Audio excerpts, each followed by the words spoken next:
Une attaque au couteau a eu lieu aujourd'hui dans un lycée à Nantes. Une élève a malheureusement été tuée alors que 3 autres ont été blessés. Et au moment où je fais cette vidéo, l'un des 3 élèves blessés n'est toujours pas tiré d'affaire selon Elisabeth Borne. Je vous raconte les premiers éléments de l'enquête. Alors tout d'abord, l'auteur de cette attaque a été arrêté. Il s'agit d'un élève de cet établissement qui s'appelle Justin P. Il est âgé de 16 ans. Selon des informations obtenues par le Parisien cet après-midi, Justin est un adolescent aux tendances suicidaires.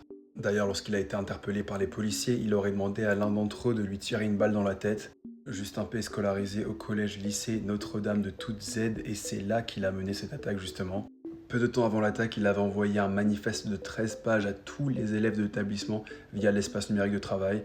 Dans ce manifeste, il n'a pas évoqué le fait d'aller agresser des étudiants au couteau et encore moins d'aller en tuer.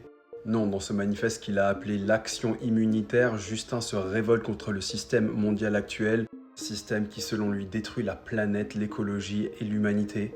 Et c'est ainsi qu'un peu plus tard, habillé d'un pantalon noir et de chaussures de construction, muni d'un couteau de chasse et portant un gant à la main droite, Justin est passé à l'attaque. L'attaque s'est arrêtée lorsque le responsable informatique de l'école s'est interposé entre Justin et sa victime, la lycéenne qui a malheureusement perdu la vie. Justin s'est alors mis à pourchasser le responsable informatique jusqu'au rez-de-chaussée avant de déposer les armes et de se rendre. C'est là qu'il a été maîtrisé en attendant l'arrivée des secours. Alors que l'enquête suit son cours, des personnalités politiques françaises se sont exprimées. C'est le cas du président de la République Emmanuel Macron qui a déclaré ceci: « J'adresse mes pensées émues aux familles, aux lycéens, à toute la communauté éducative dont la nation partage le choc et la peine.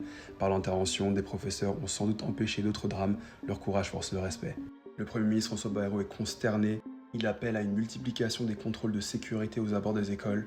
Alors bien évidemment, ce soir, on envoie toutes nos forces, notre courage, nos prières vers la famille de la lycéenne qui a été tuée cet après-midi. J'espère, je prie de tout cœur que l'élève qui est encore en état critique puisse en sortir. On pense évidemment aux 2 autres qui ont été blessés. Et bien évidemment, nos pensées sont également avec tous les élèves de l'établissement qui sont probablement choqués et traumatisés, qu'ils en aient été témoins de près ou de loin.